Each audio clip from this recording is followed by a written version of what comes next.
अस्सलामु अलैकुम वरहमतुल्लाहि वबरकातुहू। नाजरीन, आज की वीडियो में मैं आपको दिखाऊंगा नाम निहात मुसलमान सुबूही खान। अब तो उसका हाल ये है कि वो अहदीस मुबारक अल्लाह के रसूल सल्लल्लाहु अलैहि वसल्लम के वो अल्फाज जो उनके मुबारक से निकले और हुजूर की ज़ात और सहाबा इकराम इन पर एतराज़ करने वाली बन गई है। कहती है कि अहदीस मुबारक झूठी हैं, बाद में लिखी गई हैं, मुस्तनद नहीं है, और इसी तरह और भी बकवासात जो काबिल जिक्र नहीं है वो कर रही है। तो इस पर सुनते हैं डॉक्टर जाकिर नाइक साहब क्या कहते हैं।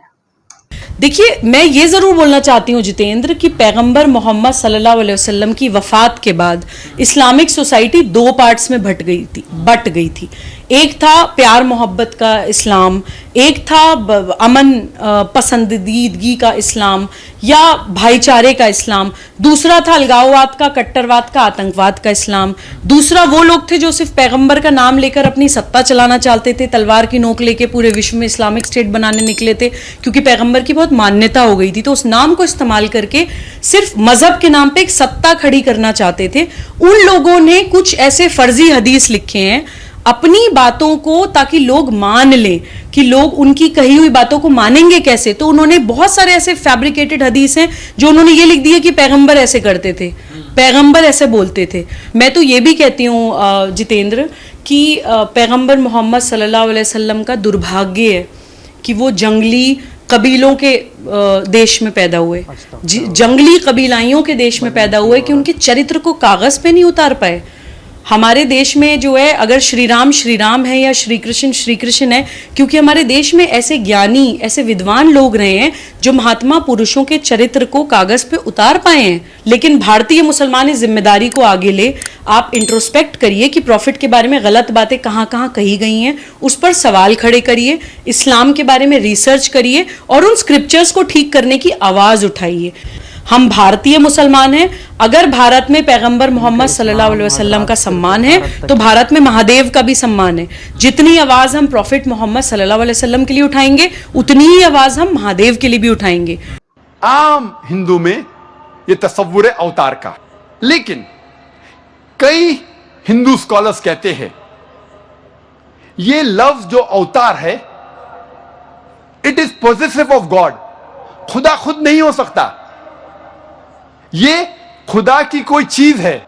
और अक्सर जो हिंदू स्कॉलर्स है वो कहते हैं कि ये अवतार खुदा का भेजा हुआ इंसान हो सकता है, खुदा खुद नहीं हो सकता।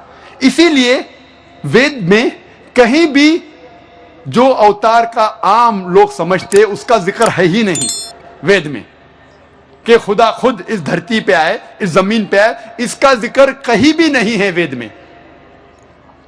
वेद में जिक्र है कि खुदा ने ऋषियों को भेजा, कई ऋषियों का जिक्र है। तो अगर हम वेद को भगवत गीता और भागवत पुराना से मिलाना चाहते हैं और इस श्लोका को समझना चाहते हैं, उससे यह जाहिर होता है कि जब भी नेकी घटती है और बुराई बढ़ती है तो भगवान एक ऋषि को भेजते हैं, एक आदमी को भेजते हैं बुराई को नष्ट करने के लिए और अच्छाई की हिफाजत करने के लिए। क्योंकि वेद के खिलाफ कोई भी हिंदू धर्म की किताब जाती है तो हमें वेद की बात मानना चाहिए। सबसे अच्छा तरीका है रिकंसाइलेशन, दोनों की बात को ऐसा समझे कि दोनों की बात रहे। और हिंदू धर्म में कई ऋषियों का जिक्र है, कई पैगंबरों का जिक्र है, और हिंदू धर्म की किताबों में आखिरी पैगंबर, आखिरी रसूल, आखिरी नबी मोहम्मद सल्लल्लाहु अलैहि वसल्लम का भी जिक्र है कई जगह पर। जब हम पढ़ते हैं भविष्य पुराना पर्व 3 खंड 3 अध्याय 3 श्लोकास 5 से 8 तक, इसमें लिखा हुआ है एक मलेच्चा आएगा जिसका नाम है मोहम्मद। वो अपने साथियों के साथ आएगा मरुस्थल से, और राजा भोज इज्जत से उसका इस्तकबाल करेंगे और पंचगर्व में उसको निभाएंगे और कहेंगे तू है रहमत वाला इस दुनिया का। और एक फौज इकट्ठा की है शैतान से झगड़ने के लिए, और तेरी हिफाजत भगवान करेंगे। ये भविष्यवाणी की जब तहकीक करते हैं पता लगता है इसमें कहा गया है एक मलेच्छा आएगा। मलेच्छा के माने परदेसी, फॉरेनर। मोहम्मद सल्लल्लाहु अलैहि वसल्लम परदेसी है, हिंदुस्तानी नहीं है। उसका नाम है मोहम्मद सल्लल्लाहु अलैहि वसल्लम। वो आएगा अपने साथियों के साथ। हम जानते हैं मोहम्मद सल्लल्लाहु अलैहि वसल्लम के कई सहाबा थे। वो आएगा मरुस्थल से। मरुस्थल संस्कृत में कहते हैं डेजर्ट को, रेगिस्तान को, और मोहम्मद सल्लल्लाहु अलैहि वसल्लम रेगिस्तान से आए थे। और राजा भोज उसका इस्तेमाल करते हैं, इज्जत देते हैं और कहते हैं कि एक फौज इकट्ठा की इस ऋषि ने बुराई को रोकने के लिए। मोहम्मद सल्लल्लाहु अलैहि वसल्लम की भविष्यवाणी भविष्य पुराना पर्व 3 खंड 3 अध्याय 3 श्लोका 10 से 27 में भी है। इसमें लिखा हुआ है कि मलेशिया अरब जमीन को खराब कर चुका है। एक दुश्मन था जिसे मैंने नष्ट किया, अभी और एक बार वो भेजा गया है और बड़े दुश्मन को। इसको नष्ट करेंगे एक आदमी जिसका नाम है मोहम्मद, और लोगों को सही रास्ते पे लेके आएंगे। ए राजा, तुझे मलेशिया के जमीन में जाने की जरूरत नहीं, तुझे मैं प्योरीफाई करूंगा, पाक करूंगा इस जगह पे। और एक शख्स आता है एंजेलिक डिस्पोजिशन में, फरिश्ते के रूप में, और कहता है कि मुझे भेजा है ईश्वर परमात्मा ने आर्य धर्म को कायम करने के लिए, हक का धर्म, हक का दीन। मेरा मानने वाला गोश्त खाने वाला रहेगा, मेरा मानने वाला का खतना किया जाएगा। वो चोटी नहीं सिर पे रखेगा, वो दाढ़ी बढ़ाएगा, दाढ़ी बढ़ाएगा और लोगों को नमाज की तरफ बुलाएगा। वो गोश्त खाएगा, लेकिन सूअर का गोश्त, खिंजीर नहीं खाएगा। वो इनकलाब बर्पा करेगा। वो घास फूस से पाक नहीं होगा, लेकिन हक के लिए मैदान जंग में लड़ेगा और पाक होगा। उसका नाम होगा मुसलमान। यह भविष्यवाणी इशारा कर रही है आखिरी पैगंबर मोहम्मद सल्लल्लाहु अलैहि वसल्लम की तरफ। कहा गया है कि वो आदमी आएगा, लोगों को हिदायत देगा और दुश्मन का नष्ट करेगा। उसका नाम होगा मोहम्मद सल्लल्लाहु अलैहि वसल्लम। उसका मानने वाला होगा जिसकी खतना हो चुकी है। वो चोटी नहीं उगाएगा अपने सिर पर, दाढ़ी बढ़ाएगा,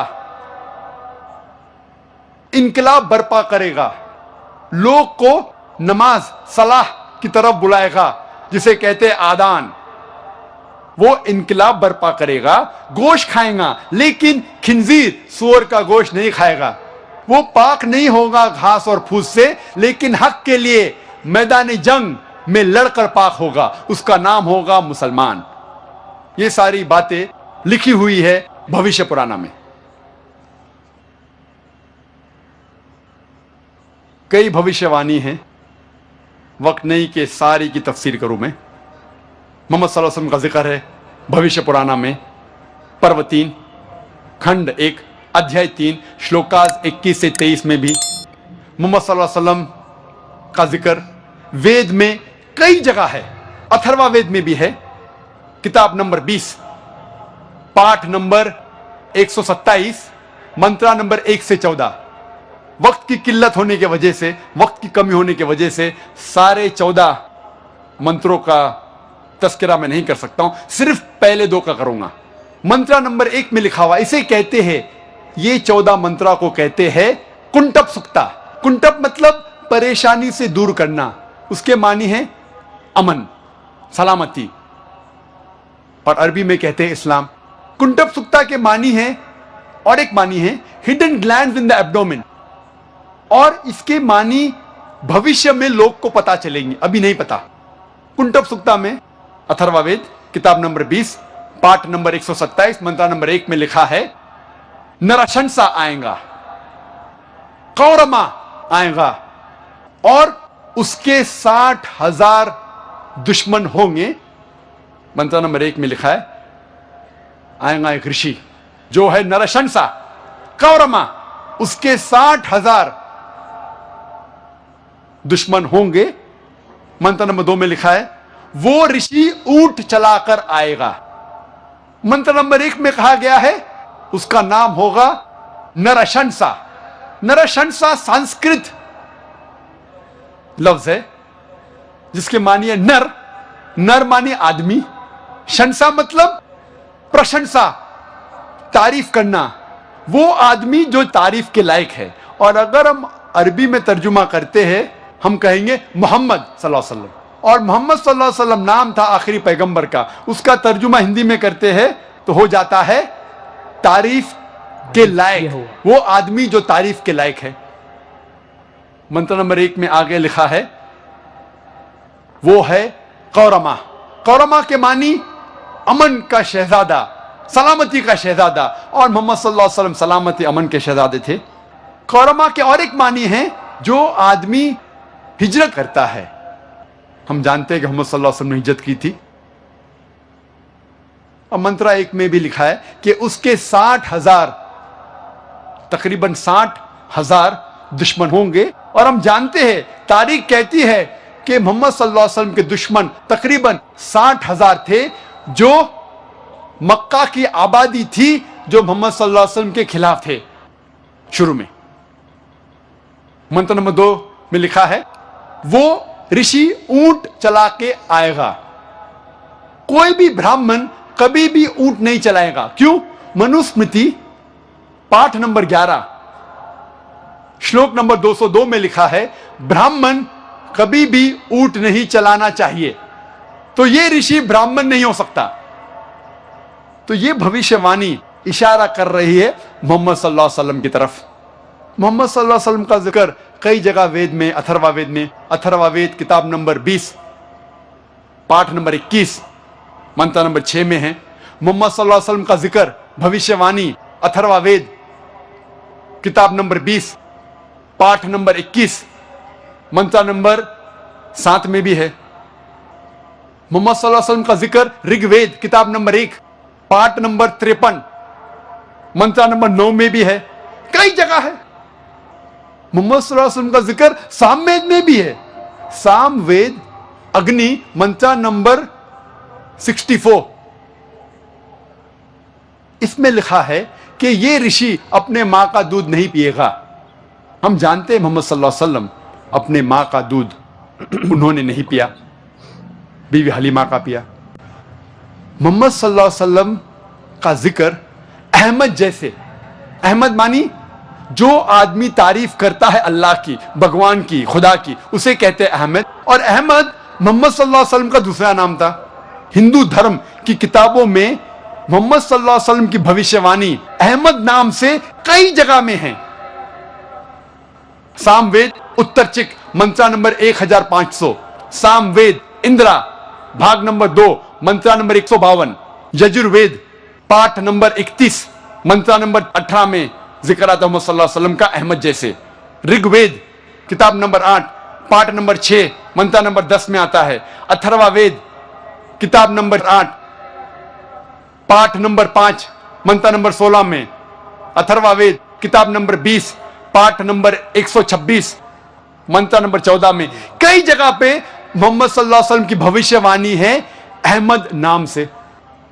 मोहम्मद सल्लल्लाहु अलैहि वसल्लम की भविष्यवाणी हिंदू धर्म की किताबों में नरशंसा जैसे कई जगह है। जैसे मैंने कहा था नरशंसा की मानी है नर, जिसका मतलब है आदमी। शंसा मतलब प्रशंसा के लायक, तारीफ के लायक। नरशंसा मतलब वो आदमी जो तारीफ के लायक। और मोहम्मद की मानी भी है वो आदमी जो तारीफ के लायक। तो मोहम्मद सल्लल्लाहु अलैहि वसल्लम की भविष्यवाणी, उनका नाम मोहम्मद सल्लल्लाहु अलैहि वसल्लम जैसे हिंदू धर्म की किताबों में कई जगह लिखा है। ऋग्वेद किताब नंबर 1 पाठ नंबर 13 मंत्र नंबर 3, ऋग्वेद किताब नंबर 1 पाठ नंबर 18 मंत्र नंबर 9, ऋग्वेद किताब नंबर 1 पाठ नंबर 106 मंत्र नंबर 4, ऋग्वेद किताब नंबर 1 पाठ नंबर 142 मंत्र नंबर 3, ऋग्वेद किताब नंबर 2 पाठ नंबर 3 मंत्र नंबर 2, ऋग्वेद किताब नंबर 5 पाठ नंबर 5 मंत्र नंबर 2, ऋग्वेद किताब नंबर 7 पाठ नंबर 2, मंत्रा नंबर 2, ऋग्वेद किताब नंबर 10, पाठ नंबर 64, मंत्रा नंबर 3, ऋग्वेद किताब नंबर 10, पाठ नंबर 182, 182, मंत्रा नंबर 2, यजुर्वेद पाठ नंबर 20, मंत्रा नंबर 37, यजुर्वेद पाठ नंबर 20, मंत्रा नंबर 57, यजुर्वेद पाठ नंबर 21, मंत्रा नंबर 31, यजुर्वेद पाठ नंबर 21, मंत्रा नंबर 55, यजुर्वेद पाठ नंबर 28, मंत्रा नंबर 2, यजुर्वेद पाठ नंबर 28, मंत्रा नंबर 19, यजुर्वेद पाठ नंबर 28, मंत्रा नंबर 42। कई जगह पे लिखा हुआ है मोहम्मद सल्लल्लाहु अलैहि वसल्लम की भविष्यवाणी नरशंसा जैसे। सिर्फ हवाले अगर मैं देने लगूंगा तो अल्हम्दुलिल्लाह, अल्हम्दुलिल्लाह सुम्मा अल्हम्दुलिल्लाह, सिर्फ हवाले देने लगूंगा, सैकड़ों हवाले हैं, और सिर्फ हम भविष्यवाणी मोहम्मद सल्लल्लाहु अलैहि वसल्लम की जिक्र करेंगे हिंदू धर्म की किताबों में तो सारा दिन भी कम लगेगा। हवाले डॉक्टर साहब ने दिए हिंदुओं की किताबों में से जहां हुजूर सल्लल्लाहु अलैहि वसल्लम की ज़ात का जिक्र है। तो हमारे नबी तो तमाम तारीफ़ों के लायक हैं। अल्लाह के बाद जिनकी तारीफ़ ज़्यादा से ज़्यादा की जाए वो हमारे नबी सल्लल्लाहु अलैहि वसल्लम हैं। तो आज की ये लिबरल किस्म की खातून ये अगर हमारे नबी के ख़िलाफ़ या हमारे नबी के मुंह मुबारक से निकले हुए अल्फाज के ख़िलाफ़ बोलती है तो हम इस पर कोई तवज्जो नहीं देते और हमें असर नहीं पड़ता। ये तो दुनिया और आखिरत अपनी तबाह कर रही है। वो है ना कि भाई रात को कुत्ते चांद को भौंकते हैं तो कुत्तों के भौंकने से चांद की रोशनी पर कोई असर नहीं पड़ता। तो इनकी मिसाल यही आप समझ लें। बाकी हम दुआ कर सकते हैं अल्लाह ताला सबको हिदायत अता फरमाए।